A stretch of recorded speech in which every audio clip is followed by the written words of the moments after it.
नमस्कार, खबर हिमाचल प्रदेश देख रहे हैं आप और मैं हूं आपके साथ ज्योति। मुख्यमंत्री सुखविंदर सिंह सुक्खू ने पिछले दिनों नई दिल्ली में केंद्रीय स्वास्थ्य और परिवार कल्याण मंत्री जेपी नड्डा से भेंट की। मुख्यमंत्री ने बैठक के दौरान जेपी नड्डा को राज्य में स्वास्थ्य क्षेत्र में अधोसंरचना और चिकित्सा सुविधाओं को बेहतर बनाने की प्रदेश सरकार की प्रतिबद्धता के बारे में अवगत कराया।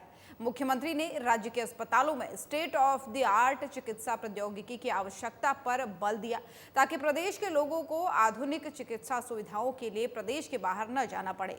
इस दौरान उन्होंने केंद्रीय स्वास्थ्य और परिवार कल्याण और मंत्री ने परिवार कल्याण मंत्री ने निर्माणाधीन नाहन, चंबा और हमीरपुर चिकित्सा महाविद्यालयों का कार्य पूरा करने के लिए धनराशि की मांग की है। साथ ही उन्होंने राज्य से नर्सिंग का प्रशिक्षण पूरा करने वाले प्रशिक्षणार्थियों को सहयोग देने का आग्रह भी किया है ताकि इन प्रशिक्षणार्थियों को विदेश में भी सेवाएं प्रदान करने के अवसर मिल सके। और कांगड़ा चंबा में बीजेपी कार्यकर्ताओं ने अभिनंदन समारोह का आयोजन किया, जिसमें सांसद डॉक्टर राजीव भारद्वाज ने शिरकत की है। इस दौरान उन्होंने जनता को संबोधित करते हुए कहा कि लोकसभा में बीजेपी की जीत कार्यकर्ताओं और मतदाताओं की जीत है। उन्होंने कहा कि जनता ने मुझ पर जो भरोसा जताया है उस पर खरा उतरने के लिए वचनबद्ध रहूंगा। उन्होंने साथ ही ये भी कहा कि हर वोटर के घर जाकर धन्यवाद किया जाएगा। उन्होंने कहा कि कोई भी कार्यकर्ता या फिर व्यक्ति मुझसे जब मर्जी मिल सकता है। हम किसी के लिए मेरे घर के दरवाजे 24 घंटे हर किसी के लिए खुले रहेंगे।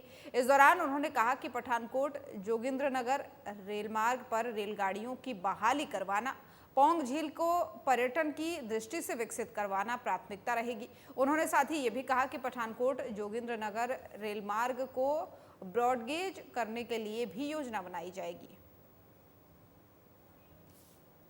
संसद का सत्र शुरू हो रहा है और उस सत्र में मैंने कांगड़ा चंबा लोकसभा क्षेत्र के कुछ प्रमुख जो मुद्दे हैं उनके विषय में प्रश्न लोकसभा के पटल में रख दिए हैं। और उसमें सबसे बड़ा मुद्दा जो पर्यटन है, पर्यटन की दृष्टि से हमें इस लोकसभा क्षेत्र में काम करने की आवश्यकता है और उसमें इस विधानसभा क्षेत्र के बिल्कुल साथ लगते हैं ये जो पौंग बांध की रिजर्वायर है, पौंग बांध की जो झील है, उस झील को केरल की दृष्टि से, केरल की तर्ज पर बैक वाटर टूरिज्म की दृष्टि से कैसे डेवलप किया जाए, कैसे एक्सप्लोर किया जाए, उसका मैंने प्रश्न रखा है। कांगड़ा की रेलवे लाइन जो है, रेल लाइन जो आज सुचारू रूप से आजकल नहीं चल पा रही है, उसके विषय में मैंने प्रश्न रखा है।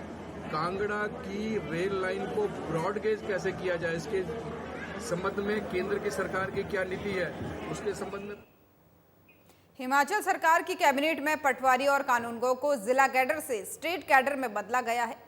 अब अगर सरकार के द्वारा इस कैडर के फैसले को रद्द नहीं किया गया तो पूरे प्रदेश में पटवारी और कानूनगो आंदोलन करने के लिए मजबूर हो जाएंगे, जिसका पूरा खामियाजा प्रदेश सरकार को ही भुगतना होगा। वहीं जिला कुल्लू के कटराई में आयोजित प्रदेश संयुक्त ग्रामीण राजस्व अधिकारी एवं कानूनगो महासंघ की बैठक में अब ये निर्णय लिया गया है कि वहीं बैठक में महासंघ की पुरानी मांगों को भी जल्द पूरा करने का आग्रह किया गया है। महासंघ के प्रदेश अध्यक्ष सतीश चौधरी ने कहा कि महासंघ पटवारी और कानूनगो की अनेकों मांगे जो सरकार के पास लंबित हैं, जिसमें टेक्निकल स्केल और 4 पटवारियों पर 1 कानूनगो प्रमोशन का निर्धारित समय या आर्थिक लाभ आदि पर राजस्व मंत्री की अध्यक्षता में 28 नवंबर 2023 को चर्चा हुई थी। अब निर्णय लिया गया है कि अब आंदोलन के पहले चरण में पटवारी और कानूनगो द्वारा सभी प्रकार के ऑनलाइन कार्य बंद करने का निर्णय जारी रहेगा। जब हमारी अपॉइंटमेंट डिस्ट्रिक्ट कार्डर में है तो स्टेट कार्डर क्यों, इसके विरोध में। और दूसरा, यदि हमारे पास संसाधन नहीं है तो ऐसे काम लिए जा रहे हैं जो हम अब करने पे विवश है।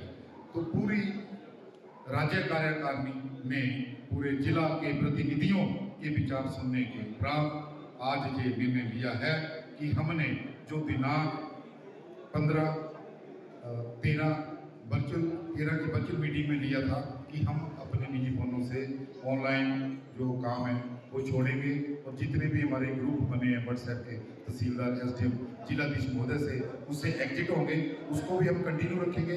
और एक आज बड़ा डिसीजन हुआ है कि आबादी देश को काम करने को हमें बहुत सारी कठिनाइयाँ आ रही थी, आज हमने उस आबादी दे के काम को बंद करने का निर्णय लेकर इसको बंदोबस्त विभाग से करवाने। और सोलन में मां शूलिनी रेहड़ी फाड़ी समिति के सदस्य इन दिनों अपनी आजीविका को लेकर परेशान हैं। बाईपास स्थित आजीविका परिसर तो खोल दिया गया, लेकिन उसमें सुविधाओं का अभाव है, जिस वजह से इन रेहड़ी फाड़ी वालों की आमदनी नगण्य है। अपनी समस्याओं को लेकर के आज रेहड़ी फाड़ी समिति के सदस्य पूर्व सांसद और बीजेपी अनुसूचित जाति मोर्चा के राष्ट्रीय उपाध्यक्ष वीरेंद्र कश्यप से मिले और अपनी समस्याओं को उन्होंने उनके सामने रखा। वीरेंद्र कश्यप ने इन्हें आश्वासन दिया कि वो इनकी समस्याओं को जिला उपायुक्त के समक्ष रखेंगे और उनकी इन समस्या का निपटारा किया जाएगा। हमारे संवाददाता से बात करते हुए पूर्व सांसद और बीजेपी अनुसूचित जाति के राष्ट्रीय अध्यक्ष वीरेंद्र कश्यप ने बताया कि इस समिति में 90% लोग अनुसूचित जाति से हैं और उन्हें आजीविका परिसर में समस्याओं से दो चार होना पड़ रहा है, जिसको लेकर के वो जिला उपायुक्त और नगर निगम कमिश्नर से बात करेंगे और इनकी समस्याओं का निपटारा जल्द किया जाएगा। मां शूलिनी रेहड़ी फड़ी विकास समिति के अध्यक्ष हैं महिपाल सिंह जी, उनके नेतृत्व में एक बड़ा डेपुटेशन जो है वो आज मुझसे मिला है और इनकी कुछ जो समस्याएं हैं उसके बारे में इन्होंने चिंता जताई है और मैं भी समझता हूं कि जो इनकी डिमांड्स हैं और जो समस्याएं हैं बहुत जेन्युइन हैं। उन सब को हम लेकर जो है वो अवश्य ही आने वाले दिनों में म्यूनिसिपल कमिश्नर और डिप्टी कमिश्नर सोलन के सामने जो है वो रखेंगे ताकि उसका समाधान हो सके। विशेष तौर से इनका कहना है कि जो आजीविका परिसर है उसमें बहुत सी सुविधाएं जो है नहीं हैं, उन सुविधाओं को जो है वो दिया जाए, क्योंकि इनसे 1500 रुपये का जो है वो रेंट लिया जाता है। अभी वो भले ही नहीं लिया जा रहा है, परंतु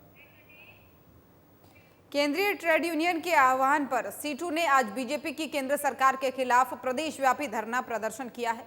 इस कड़ी में जो है शिमला में उपायुक्त कार्यालय के बाहर सीटू के बैनर तले आंगनबाड़ी, मिड डे मील और अन्य कई संगठनों ने मांगों को लेकर के हल्ला बोला और किसान मजदूर विरोधी निर्णयों के खिलाफ आंदोलन की चेतावनी दी। सीटू प्रदेशाध्यक्ष विजेंद्र मेहरा ने कहा कि जब से केंद्र में मोदी सरकार आई है तभी से अमीरों के हित और गरीब मजदूरों के विरोध में फैसले लिए गए हैं। कोरोना काल में किसानों के खिलाफ कानून लाए गए, लेकिन मुंह की उन्हें खानी पड़ी। 4 लेबर कोड लाकर बंधुआ मजदूरी की तरफ बढ़ा जा रहा है। मजदूरों के खिलाफ ये काला कानून है। आंगनबाड़ी कर्मी से सरकार के कई तरह के काम करवाए जा रहे हैं, लेकिन 2013 में आंगनबाड़ी आशा वर्कर्स को नियमित कर्मचारी बनाने का निर्णय हुआ था, लेकिन इस सरकार ने इसे लागू नहीं किया। यहाँ तक कि मिनी आंगनबाड़ी कार्यकर्ताओं को पिछले 6 महीने से वेतन नहीं दिया गया है। निजीकरण की तरफ से सरकार आगे बढ़ रही है, जो बिल्कुल भी सही नहीं है। सीटू के राष्ट्रीय आह्वान पर 10 जुलाई को प्रदर्शन हुए थे पूरे देश में, और 10 जुलाई को क्योंकि हिमाचल के अंदर उपचुनाव था तो इसलिए 18 जुलाई को हमने प्रदेशव्यापी प्रदर्शनों का आह्वान किया था। और हमारा सीधा मानना ये है कि पिछले 10 सालों में जिस तरीके से मोदी सरकार ने काम किया, पूरी तरह से अमीरों के लिए किया, अंबानी अडानी के लिए किया, टाटा बिरला के लिए किया, और उसका खामियाजा उनको चुनाव में भी भुगतना पड़ा। आप सबको मालूम है कि कोरोना काल में किसानों के खिलाफ 3 कानून लाए मोदी सरकार ने, लेकिन आंदोलन हुआ तो मुंह की खानी पड़ी। मजदूरों के खिलाफ 4 लेबर कोड लाए। ये लेबर कोड क्या है? 44 कानून जो देश के अंदर बने थे 1920 से लेकर अंग्रेज़ों के ज़माने से लेकर 100 साल के इतिहास में, ये 44 कानून को ख़त्म करके 4 लेबर कोड बना दिए। ये बंधुआ मजदूरी है, गुलामी, दास प्रथा को जन्म देने का एक षड्यंत्र है। सिरमौर जिला की प्राचीन और पारंपरिक वेशभूषा और लोक नृत्य में प्रयोग किए जाने वाले पारंपरिक परिधानों को सुंदर और आकर्षक बनाने का कार्य आरंभ पिछले काफी समय से चल रहा है। ये जानकारी हाब्बी मानसिंह कला केंद्र जांगल के संस्थापक जोगेंद्र सिंह हाब्बी ने दी है। उन्होंने बताया कि हाब्बी मानसिंह कला केंद्र में बिना किसी वित्तीय सहायता से स्वयंसेवी रूप से कलाकारों को प्रशिक्षण प्रदान करके लगभग पिछले 2 महीनों से परिधानों पर कढ़ाई का कार्य जो है वो प्रगति पर है। गौरतलब है कि हिमाचल प्रदेश में अन्य जिलों के परिधानों की अपेक्षा सिरमौर जिला के पारंपरिक परिधान काफ़ी सीधे साधे हैं। किन्नौर, लाहौल स्पीति और कुल्लू चंबा आदि अन्य जिलों के परिधानों की सुंदरता में पिछले कई दशकों से काफ़ी बदलाव आया है, लेकिन सिरमौर जिला में यहाँ के परिधानों की सुंदरता को बढ़ाने के प्रयास का अभाव रहा। हमारा सौभाग्य है कि हमारे जो सिरमौर के परिधान है, हमें उन पर कढ़ाई करने का मौका मिला है। पहले हमें ट्रेनिंग दी गई, उसके पश्चात सिरमौर के परिधानों पर डिज़ाइन तैयार किया गया और हमने उस पर कढ़ाई की और साथ ही साथ जो हमें रोज़गार भी दिया जा रहा है और भविष्य में हमारे लिए रोज़गार। हिमाचल प्रदेश में इस बार मानसून में बारिश लगभग 41% से नीचे दर्ज की गई है। प्रदेश के सभी जिलों में बरसात सामान्य से नीचे चल रही है। ऐसे में अब मौसम विज्ञान केंद्र ने 18 से 24 जुलाई के बीच प्रदेश भर में बारिश होने का पूर्वानुमान जताया है, जिससे प्रदेशवासियों की उम्मीदें बढ़ी है। शिमला मौसम विज्ञान केंद्र में मौसम वैज्ञानिक संदीप कुमार शर्मा ने बताया कि बीते 24 घंटे में हिमाचल प्रदेश के जिला कांगड़ा उन बिलासपुर में मध्यम स्तर की बारिश दर्ज की गई है। इसके अलावा 24 घंटे के दौरान धर्मशाला में हैवी रेनफॉल दर्ज किया गया है। उन्होंने ये भी बताया कि 18 तारीख से 24 तारीख के बीच में हिमाचल प्रदेश में मानसून के सक्रिय दिखने की अनुमान है। उन्होंने बताया कि इस दौरान प्रदेश भर में हल्की से मध्यम स्तर की बारिश दर्ज की जाएगी। घंटों में जो हमारे डिस्ट्रिक्ट कांगड़ा है, ऊना है, बिलासपुर, इन क्षेत्रों में कुछ एक मतलब स्थानों में हल्की से मध्यम बारिश रिपोर्ट की गई है और धर्मशाला में वेरी हैवी बारिश रिपोर्ट की गई पिछले 24 घंटों में, जिसमें 14 सेंटीमीटर के आसपास बारिश रिकॉर्ड की गई थी। और आगामी देखिए 4 से 5 दिनों की बात करें तो देखिए आज 18 तारीख से लेकर अगले 24 तारीख तक प्रदेश के जो अधिकांश स्थान है वहाँ में हल्के से मध्यम बारिश होने की संभावना है। और देखिए जो हमारे क्षेत्र हैं। तो खबर हिमाचल प्रदेश देख रहे थे आप। बुलेटिन में फिलहाल इतना ही। नमस्कार।